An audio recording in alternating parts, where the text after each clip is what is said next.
I'm not one for superstition or believing in the paranormal, but some things can't be explained. I suppose we resort to the supernatural as a last resort. Well, after what happened to me, I'm still not sure what to believe. I guess I'm in denial, just shrugging it off, assuming it didn't really happen. Who knows? It started when I was 12. I was living with my parents in an old manor in England. It was a home for the elderly and owned by my grandmother. My parents both worked there full-time, and I went to the school down the road. It was a quiet town, and not much happened there, so naturally, I turned to exploring the old house, checking out the attic and cellar, wandering around the corridors. The people in the home scared me, I won't lie. They'd often shriek and scream in the night, and for a young boy, it was pretty unnerving. My parents and I lived in the floor below the attic, reserved just for us. They were always so worn out from the work that they'd often sleep to the scary wailing of the old woman, scratching noises on the old wooden ceiling above my bedroom.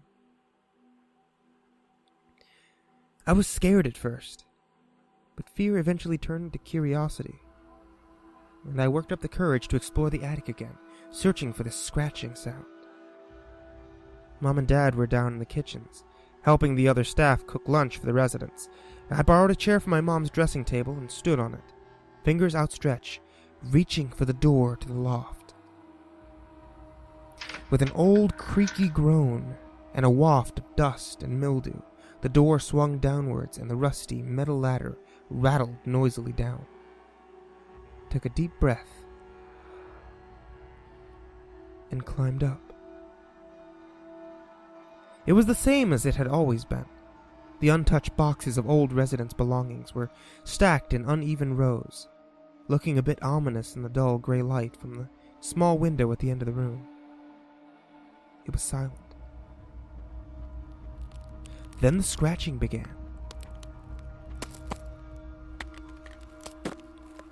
I turned around, standing solid, and my eyes were searching frantically for the source. I could see nothing. I walked back past the ladder and to the darkest end of the attic, the hairs on the back of my neck prickling. I carried on and just walked past more and more boxes, until at the end of the room, leaning against the wall, was a pristine mirror. An intriguing thing with an intricate pattern carved into the frame, resting on two legs, and it had one of those pegs in the middle so that it could flip over. It was as tall as I was when I was 10.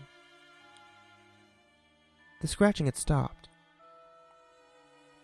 but I walked towards the mirror anyway. I was fascinated. It had some chips around the edges, and there was a crack at the top of the oval, but other than that, it looked pretty good.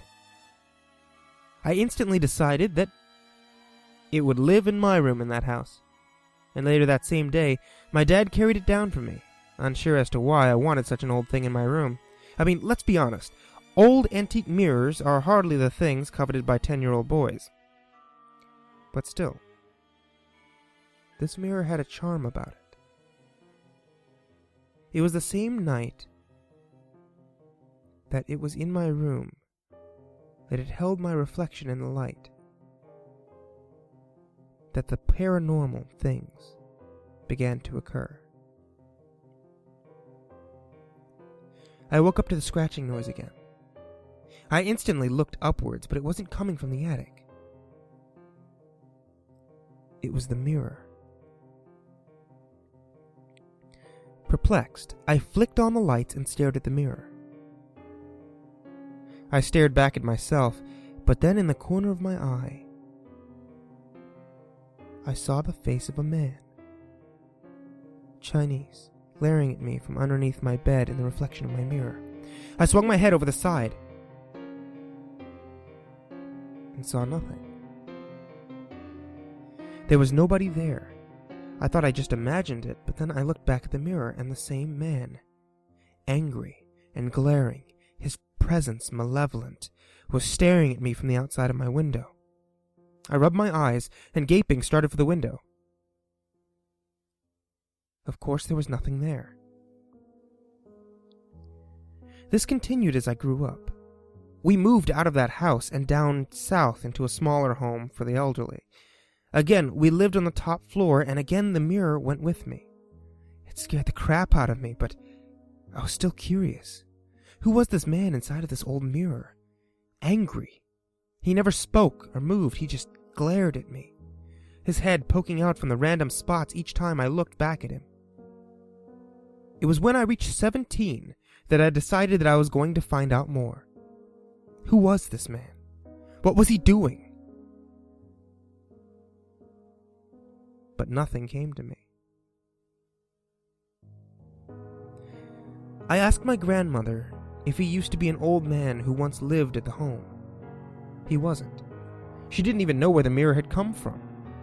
I did research on the internet and came across a website that warned of spirits in mirrors. I couldn't help but laugh at this. The site was constantly popping up with the reminders and offers of voodoo instruments and stuff. I just ignored these. I didn't bother asking my parents for advice either. They were still working flat out trying to keep this business going. It was on my 18th birthday that the man inside of the mirror did something unusual. He moved whilst I was looking at him. I was lying in bed the morning after a night out drinking with my friends. I was feeling pretty worse for wear, and I was just watching him with an amused expression. His expression, however, remained angry. His head was peeking out from my wardrobe door. But then my eyes widened as a withered arm reached out. Then the other. And then his leg. This angry Chinese man was moving in my mirror. He wore nothing but a pair of black shorts. His skin was pale, like he hadn't seen sunlight in many years, and his eyes seemed angrier than before. I stared wide-eyed and shocked. A cruel smirk turned up his lips as he walked towards the mirror. I slowly stood up from my bed and walked towards the mirror. My reflection changed before my eyes. I couldn't believe it. My reflection became the man inside the mirror. I stood now only a few feet from the mirror, staring. He glared back at me, his eyes now shining a vicious crimson. The smirk was back, and he raised his right hand towards the mirror, and I did the same thing without any thought. My fingertips were reaching for his for mine. His eyes were widening, his smirk extending. I could see the yellow teeth beneath his gnarled, cracked lips. We kept eye contact, the split second before my fingertips touched the mirror and the man. My door flew open with a bang, and stunned, I spun around.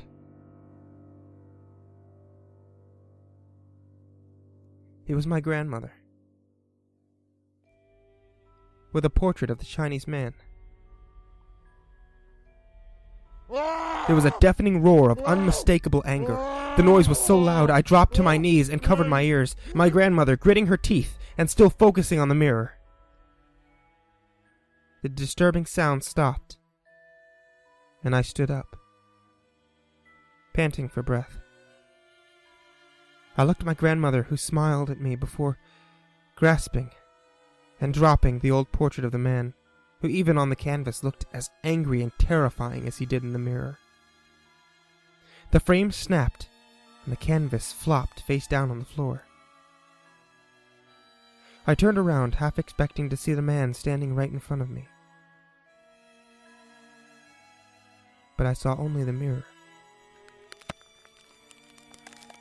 There, scratched into the mirror in sharp, elongated letters, was the word